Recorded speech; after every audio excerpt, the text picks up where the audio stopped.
12 books on mobile. I mean, you get a life. That's all you do. It's unbelievable. But he's referenced all over the place. I give you the one and only Tomi Ahonen.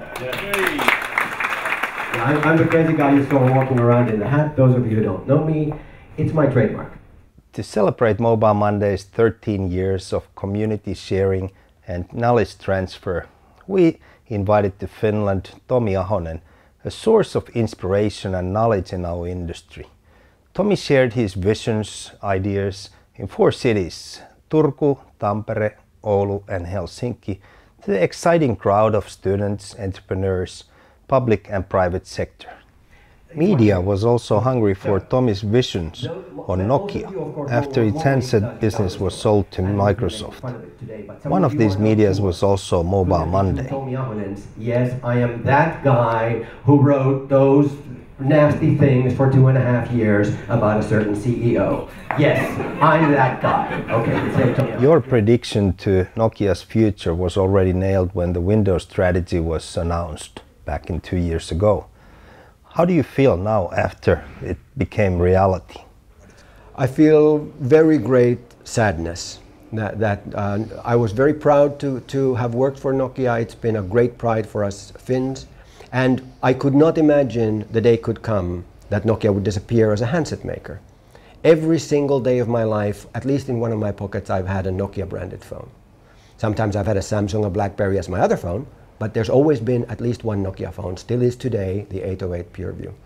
And so incredible sadness, first of all, for this handset brand, and a lot of my friends whose careers have been needlessly ruined. There were so many layoffs, there has been so much more, and now Finland loses this asset and the opportunity that I think Nokia mobile phones and smartphones could have been a massive next $1 billion opportunity. Next billion user opportunity. Yeah. As you then publicly shared your predictions, why it was so difficult for the others to see the same? Actually, not anyone else. For example, Horace Didio at Asimco blog, very similar thoughts to mine. There were others. There were definitely others. But there was a strong belief.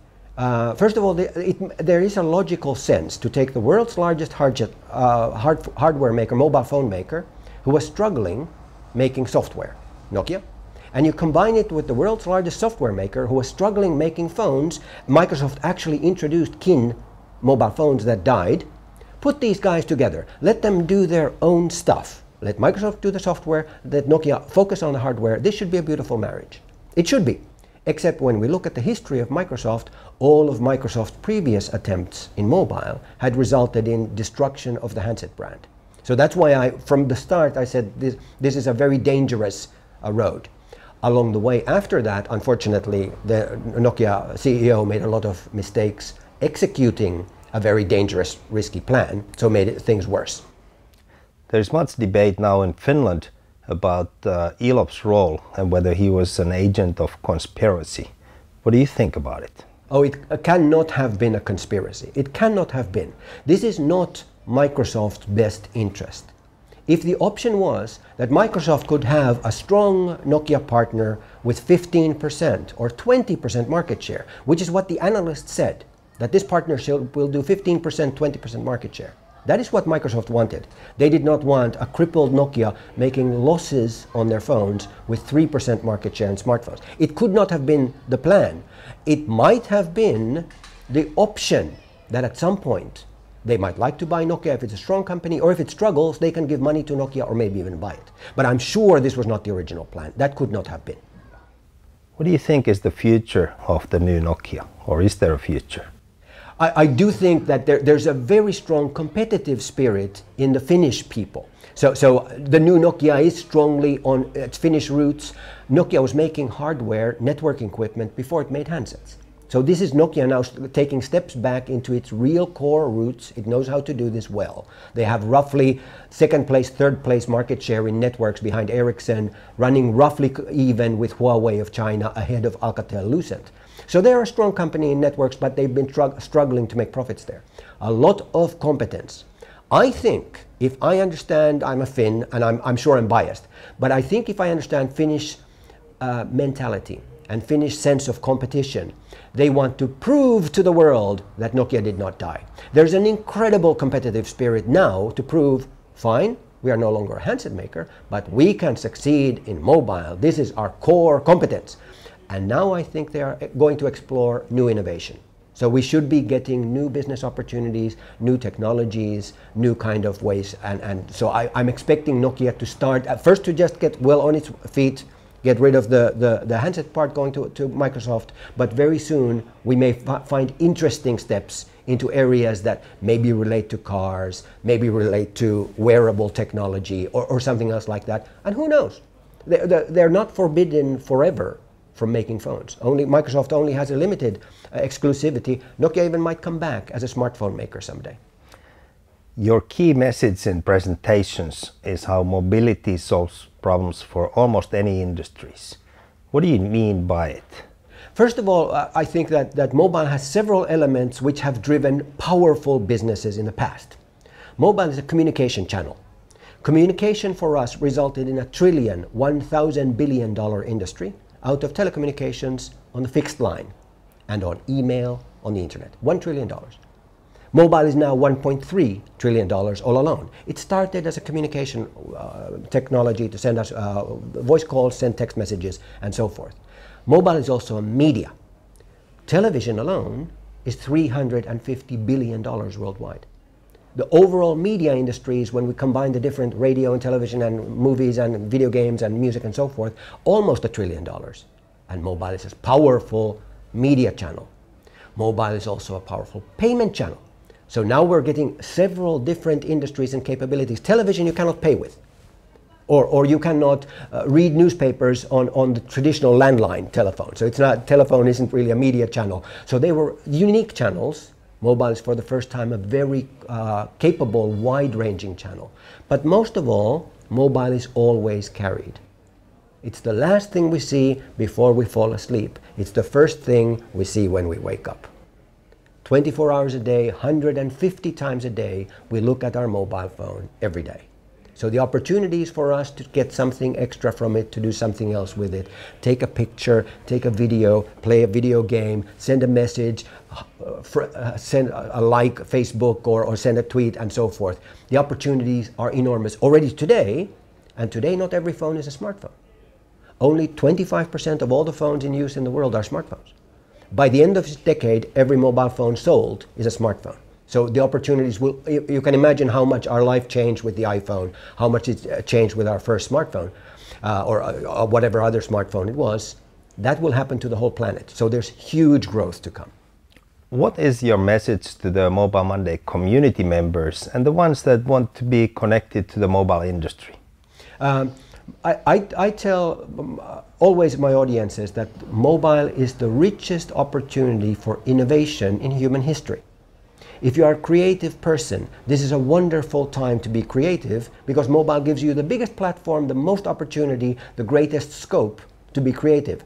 It's not the last one. We will get cool new stuff coming. Technology will eventually, it will be in our bodies and so, but today, this is the richest opportunity to be creative ever. So find the opportunities. Don't just think of yourself that I'm a newspaper, therefore I only must provide news and it must be in this format and my front page and people will read it. Think of all the opportunities. We can have them commenting, we can have them participating, we can include videos which you cannot put in a newspaper, we can do all this, we can send tomorrow's news today. This is what they do in China. They send tomorrow's news today because tomorrow's newspaper is being written today. So at 3 o'clock and at 6 o'clock tonight, you get a little bit of what's in tomorrow's newspaper. So people are willing to pay for this. If we give them an early, or show us tomorrow's soap opera. So when 1 hour of the soap opera ends, you can go to your mobile phone and see 5 minutes from tomorrow's episode. Or you know, things like this, that there's so much more that we can do when we understand it's an interactive media and it is always with us. Last year you were named by Forbes as the most influential person in the mobile industry. How did you become that, Tomi Ahonen? Oh, thank you. What an easy question. When Forbes ranked me and wrote that article, wonderful, 10 influential people and started, well, we have to start with Tomi Ahonen as number one. Immediately, one of Forbes' own journalists wrote, I think the second or third comment into that stream was, oh, then Tomi must be the world's biggest social media slut in mobile. So I think, you know, this is my obvious, you know, a standard answer. I'm just too many tweets and too much, you know, social media stuff and so forth. Honest real answer. When those measurements were made, it happened to be very busy time with Apple, with Samsung, with BlackBerry, and with Nokia. I had exceptionally high traffic on my blog, and exceptionally many tweets, and exceptionally lot of discussion. If you measured me 1 month before or 1 month after, I might have been ranked 6 or number 9. It was just accident. That's why, you know, I don't ever want to measure this again. I don't ever want. It's just like it happened once. It'll never happen again. You have written a song, and I'd like us to show our display of Sisu. I know it's a jump into the unknown, but who wants to sing Tomi's song? With me. We can't sing it. Actually, I don't even like this band. But I'm going to do it because I want to thank Tomi. I want to thank Mobile Monday for organizing this great week. And I think there's a lot of nostalgia in this song. And it's a brilliant song, and brilliant lyrics. Are you ready? Yes. I'm going to try to get the right tone. What's a cue? This is Thank You for the Music. Okay. ABBA. Have you heard of them? Yeah. Oh, that's great. It's always good in this part of the world. Okay.